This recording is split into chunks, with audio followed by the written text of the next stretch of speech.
अस्सलाम वालेकुम व्यूअर्स, कैसे हैं आप सब। आज बहुत दिनों बाद मैंने वीडियो बनाई है क्योंकि मेरी आवाज़ बिल्कुल सही नहीं थी। अच्छा, तो आज की वीडियो में मैं लाई हूँ आपके लिए CRS स्कोर की मालूमात और किस तरीके से आप मालूम कर सकते हैं। उसके बाद आता है आपका TEER का कॉन्सेप्ट और उसके बाद NOC। और ये सब मैं आपको मैनुअल करके दिखाऊंगी, ख़ुद करके दिखाऊंगी। आप मेरे स्टेप्स को फॉलो कीजिएगा। Let's get started. Okay viewers, बगैर टाइम वेस्ट करके हम लोग आते हैं वर्कशॉप की तरफ। ये मैंने बिगनर्स के लिए बनाई है, तो आप लिख सकते हैं CRS score Canadian government website.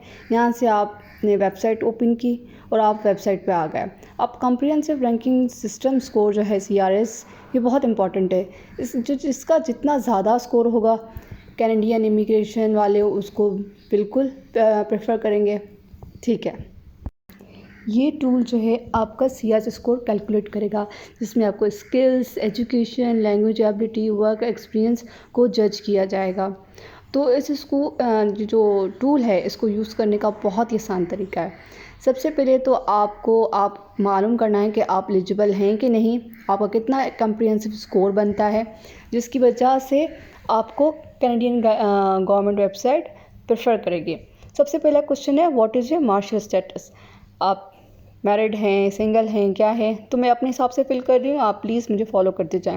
What is your marital status, so I fill out never married. Okay, then उसके बाद मैंने ये एज एंटर कर दी है, जिसकी वजह से हमें 29 तक फुल मार्क्स मिलते हैं। तो देखते हैं आगे क्या है। उसके बाद एजुकेशन है, इसके भी मुझे फुल मार्क्स मिलेंगे। मैंने मास्टर्स भी किया हुआ है। Have you earned Canadian degree, diploma, certificate, नहीं, मैंने नहीं हासिल किया। ऑफिशियल लैंग्वेज कैनेडियन लैंग्वेज जो आपके पास है, इंग्लिश या फ्रेंच आपने की हुई है जो 2 साल पुरानी नहीं है। हाँ, मैंने आइलेट्स दी हुई है। आइलेट्स, PTE, ये सब लैंग्वेज आपको देने पड़ेंगे। ठीक है, उसके बाद are you test result less than 2 years old, yes. उसके बाद लिखा हुआ है कि आइलेट्स दिया है आपने, तो हर एक सेक्शन में कितने कितने बैंड से, तो मैंने अपने रिजल्ट्स इसमें पुट कर दिया कि इतने इतने मैंने अर्न किए हैं।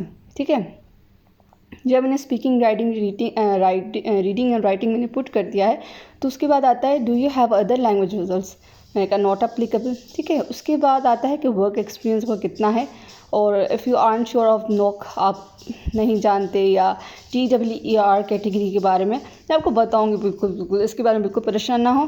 तो इसके लिए भी आप लिख लेंगे कि मुझे अपनी डिग्री के लिए एक्सपीरियंस है, तो मैंने लिख लिया यहाँ पर, मेरे पास 3 ईयर्स एक्सपीरियंस है। फिर उसमें लिखा है कि आपका जो लास्ट 10 ईयर्स से how many total years of foreign skilled worker experience do you have, मैंने 3 ईयर्स और मोर लिख दिया है। ठीक है, इसके मुझे फुल मार्क्स मिलेंगे।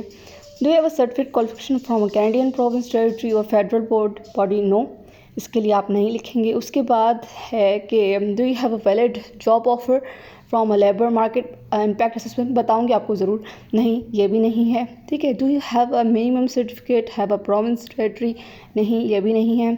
ठीक है, उसके बाद आता है कि आपके जो spouse, partner in law Canada में है, नहीं, बिल्कुल नहीं। मैंने फिर कैलकुलेट कर दिया अपने स्कोर, और ये सारा डिटेल्स मेरे पास स्कोरिंग आ गई। ठीक है, अब उसमें लास्ट जो है, ये मेरा स्कोर है 536।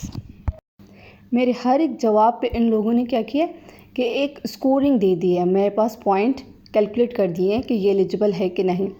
ये सारा फॉर्म फिल करेंगे, तो चले आते हैं हम नोक की तरफ। NOC, जिसे हम कहते हैं national occupation and demand. Okay, नोक कोड जो हैं बहुत इंपॉर्टेंट होते हैं। इसमें ये होता है कि फाइंड योर नेशनल ऑक्यूपेशन की तरफ हम उस वेबसाइट पे आ गए। ठीक है, जिसमें लिखा हुआ है tier categories and examples of jobs. अब इसमें लिखा हुआ है Tier 2, जो फर्स्ट आप कॉलम में देख रहे हैं, Tier 1, Tier 2, Tier 3 and Tier 4। ठीक है, इसका मतलब ये होता है कि उसके बाद और उसकी हर एक कैटेगरी है। Tier 0 की अलग कैटेगरी है, Tier 1 की अलग कैटेगरी है।